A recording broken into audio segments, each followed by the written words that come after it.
kind of girl. To be honest, I'll take them all because love really makes the world go round, as we know, and money, of course. But today we are talking about love in all of its forms. Beginning with a family connected by their differences. Heinze scales new heights and falls in love with the indoor sport of bouldering. And Joe, I'm all about loving yourself and your body with all its nuances, including what's sloshing around inside your mouth. Yes, I will be talking about saliva. Oh, well, yeah. OK, we're all really looking forward to that, Dr. Nick. But let's go back to the pandemic a little bit. We're always wearing masks, no saliva there. But a lot of people actually did connect over that time. And one such couple whose love blossomed during lockdown is Dave and Alana Serpel. They met on a very unique online support group. And as they say in the classics, the rest is history. I was born with a rare genetic condition called ectrodactyly ectodermal dysplasia cleft syndrome, so in short, EEC syndrome, and it presents very differently in each individual. So I was born with missing fingers, so 7 fingers to be exact. I grew up in a very small town, so I was known as Alana with the hand difference or the girl with the hand difference. And I remember vividly at high school we had cardigans and I used to hide my hands under the cardigans, and my acceptance of my hand difference was absolutely not there. When Lana signed up as a board member for support group the Aussie Hands Foundation, she was keen to connect with others who shared her life experiences. But as she signed into her first online meeting, she had no idea just how deep one of those connections would be. I joined the meeting and already it was this huge sense of belonging. Dave then popped up on the screen. I recall he was actually slightly late to the meeting and he introduced himself, and straight away I just felt this connection with him as a person, and he was just very light and bright and charming. My name's Dave Serpel. I'm 25 years old. I was born in 1999 with a condition called symbrachydactyly. Basically, one of my hands has 3 missing fingers. Yeah, I was on this Zoom meeting for Aussie Hands one night. We were having a board meeting and I laid my eyes on this beautiful woman that I'd never seen before. She came on the screen and I was a little bit sneaky actually. During the meeting, I had my phone there and I was kind of looking her up on Facebook because it said her name down there. So I was giving her a cheeky little stalk and I had no idea that she was thinking the same thing. With Lana living in Perth and Dave in Darwin, the only way to get to know each other was online. Dave and I spoke every day via phone or FaceTime, and we kind of took each other on a journey of each other's lives. Hi, honey. I wish you were here. So beautiful.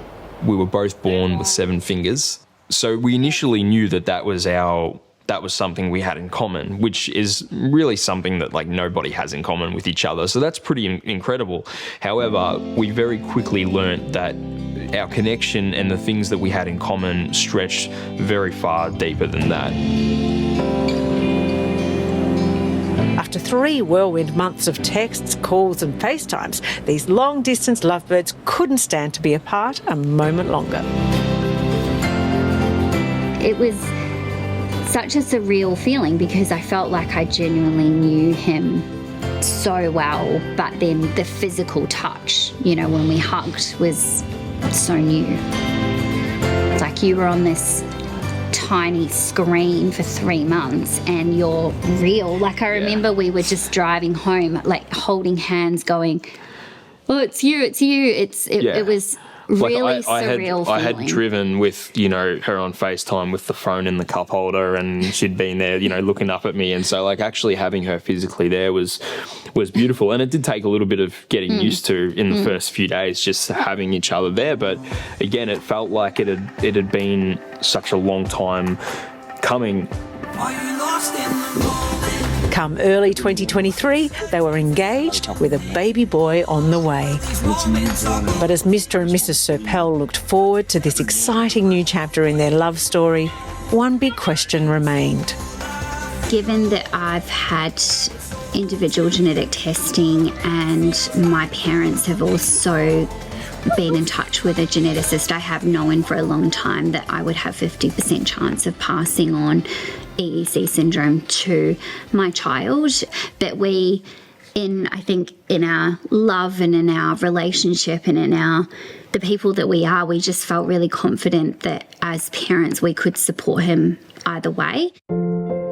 It was really beautiful how we found out. We were in the scan and he put his arm up and waved, and we could see what we thought was 4 fingers, and straight away we said, oh, he's only got 4 fingers, and the sonographer said he's actually got 5, but 2 of them are fused. Lana and Dave's son has inherited his mum's condition, but for him it presents very differently.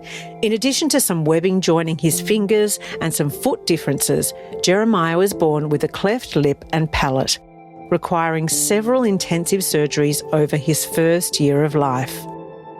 The experience over the last year with Jeremiah has been incredible, but the hardest year of our lives. He's an extremely resilient child and amazes us every day, but the intervention that he's had is huge. I think we're just grateful that he won't remember a lot of it. We will, as parents, take every step to make sure that he's around the most supportive community of people. We're going to come out the other side in the end, and, everything's going to be okay. Oh, wow. Last year, the Serpels relocated to Melbourne, allowing them easy access to top paediatric experts like plastic surgeon Professor Christopher Coombs. I first met Dave 25 years ago when his mum brought him along with his hand difference. Treating young children is always a privilege. And as you get older, you then start treating the children of the children you've already treated. I find that one of the most satisfying things in my career. You going to go on the swing? Oh, yeah. You going to go high? Because both David and Lana have hand differences, they've got lived experience. And so there's no question that Jeremiah's future is golden. He is a smart little boy who's going to grow into a wonderful human being. Oh, good boy. Jeremiah and I recently sat in a room there was 5 of us, including Jeremiah and I, with people with EEC syndrome. Yeah. No words. To have that opportunity to sit in that room with other people and other children and parents with the same condition was like a dream come true. Yeah. Ooh.